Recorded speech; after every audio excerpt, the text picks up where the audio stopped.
All right, so I'm going to be giving a presentation for some of my colleagues at NOAA Fisheries who've been doing some really cool research on assessing the vulnerability of fish stocks to climate change. The main project leads for this is Mark Nelson and Wendy Morrison. The goal for this project, it's not forwarding.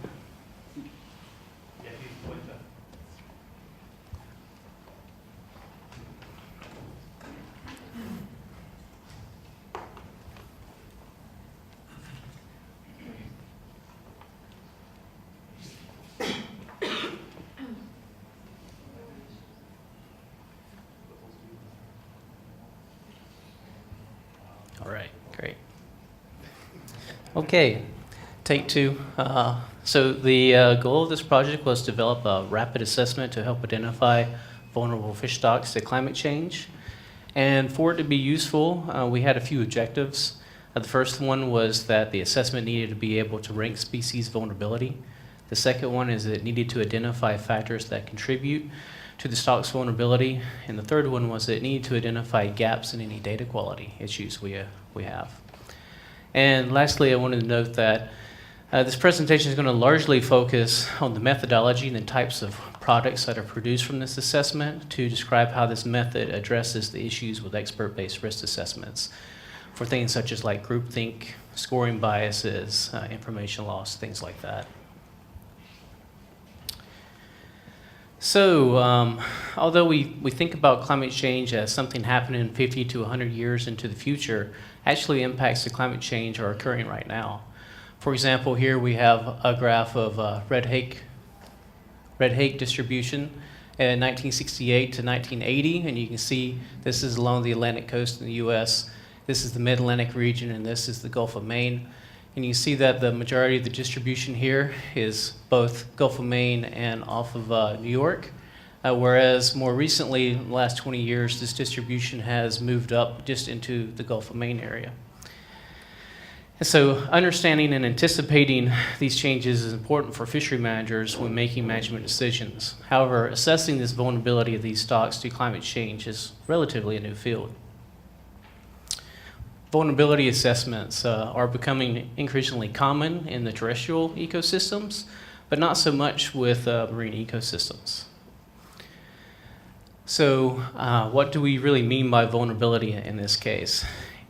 In our example here, we're using vulnerability as a negative impact to abundance or productivity of a stock. It's likely that there will be species that are impacted by climate change in other ways, such as shifting distributions, which may not affect abundance or productivity of the stock. And even though this vulnerability score that you'll have at the end when I describe it won't directly identify the susceptibility of these stocks to things like distribution, there is subset data in there that you'll be able to look for these types of stocks if you were just interested in distribution shifts. But mainly what this is looking for is stocks that are going to be vulnerable to abundance or productivity changes. So here's a slide of the team's vulnerability framework. And the overall vulnerability rank is a function of two components, exposure and sensitivity. And within each of these components, there's a number of climate factors and sensitivity factors that I'll go over in a minute that are combined to make up this component score.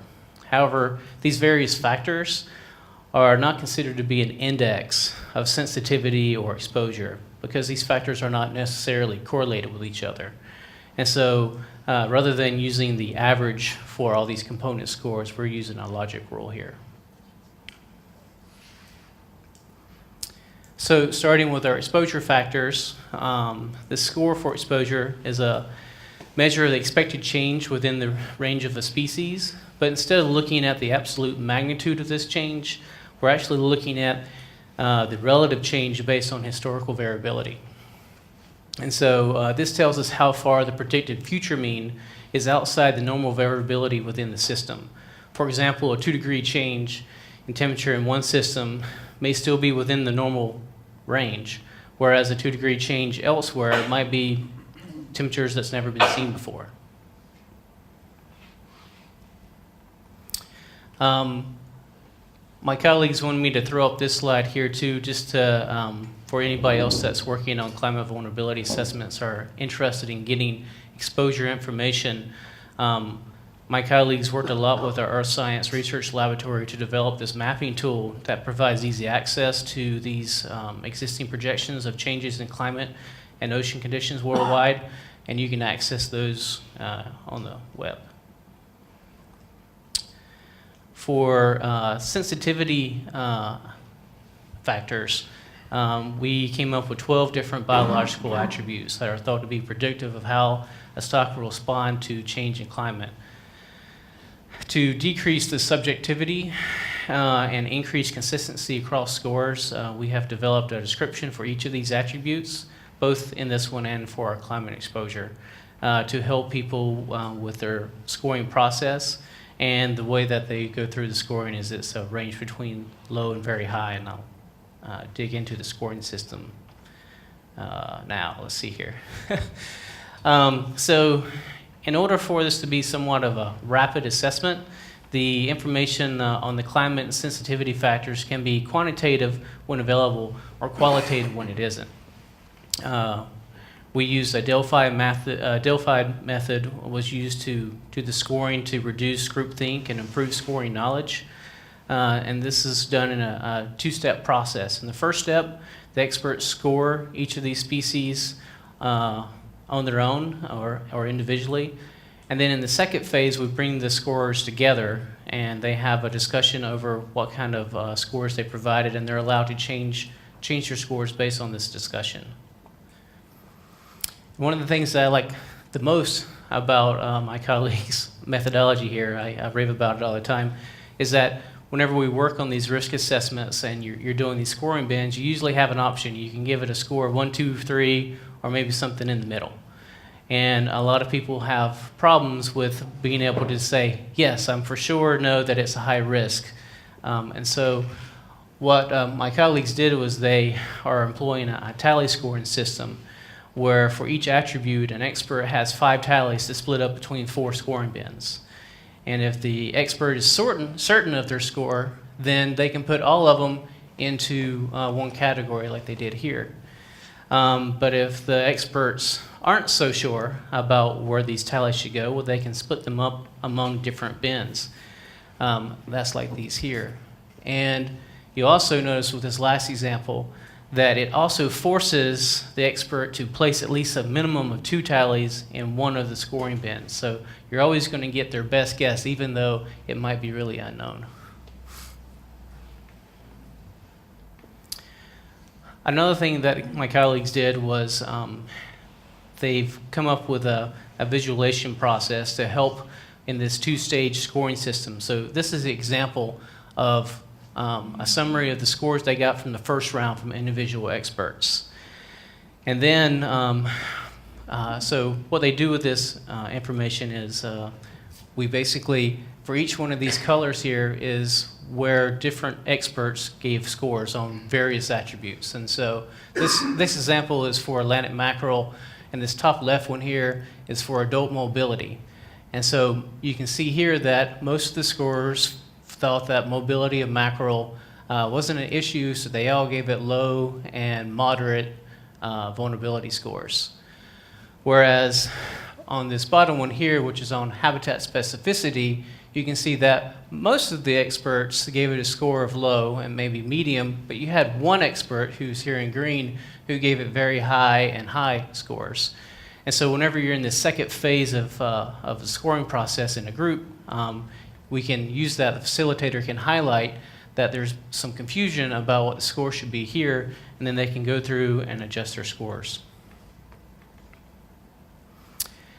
We also wanted to record the data quality of each of these factors to help identify key gaps. And this was important to help distinguish between high scores that were based on observed and empirical data versus those that were based solely on expert opinion. And so we have 4 different data quality scores here, ranging from no data, expert judgment, limited data, and adequate data. So case you haven't picked up on this, there's a lot of things to be scoring here. And my colleagues wanted to help make that process easier. And so they've developed this online database so that you can quickly go in and update your scores and your tallies and your data quality information all into this online database. And you actually bring that to your group meeting or your phase 2 scoring workshop. And you can go in there, and as people are modifying their scores and stuff, you can update it in this online database and have real-time analysis at your workshop so that you can get everything knocked out within a week. So that kind of finishes up the methodology part, and I'm going to switch gears now and talk about some of the products that this analysis produces. And objectives-wise, we hit all of our criteria. So the data quality index identifies major data gaps in information. The scoring system allows you to rank the relative vulnerabilities of species. And also, I forgot to mention this earlier, but in the scoring process to help reduce any type of data loss information, there's a better term for this, but when we get a bunch of experts together or individually and you want them to score 5 or 6 species on 22 different attributes, well, that's a lot of information to keep up on. And one of the things that our co-authors did was they developed these stock profiles. It was basically a fact sheet that's 1 or 2 pages long that experts in the region have put together so that they can have that handy whenever they're doing the score process, so that everybody has the same kind of information, and where their expertise is maybe better than what the fact sheet has, they can bring that to the group meetings and discuss why they maybe score something differently. And lastly, a product from this assessment process is called a species vulnerability narrative, which looks something like this. I don't want you to have to read all this, we just wanted to give it as an example. And this is what's done after you've done your scoring process. You go through, and it's basically a 2-page summary document describing what were the low, medium, and high risk factors for these different species. Because whenever you get a vulnerability score, it's just one number. And it doesn't tell you a whole lot about why is this species vulnerable. And so what these narratives do is go through and identify and describe for stakeholders what are the key factors that you need to be looking at. So we have applied this method to a couple of fisheries, including in the Northeast U.S. and the Caribbean last year as pilots, to go through and tweak our methodology and make sure we got good representation in our scoring bins and things like that. And we recently just finalized the methodology basically 3 or 4 months ago and applied it fully to the Northeast fisheries of the U.S. And so up there we evaluated 79 federal and state species in the Northeast. To do that, we brought together 14 experts. Each expert had 5 or 6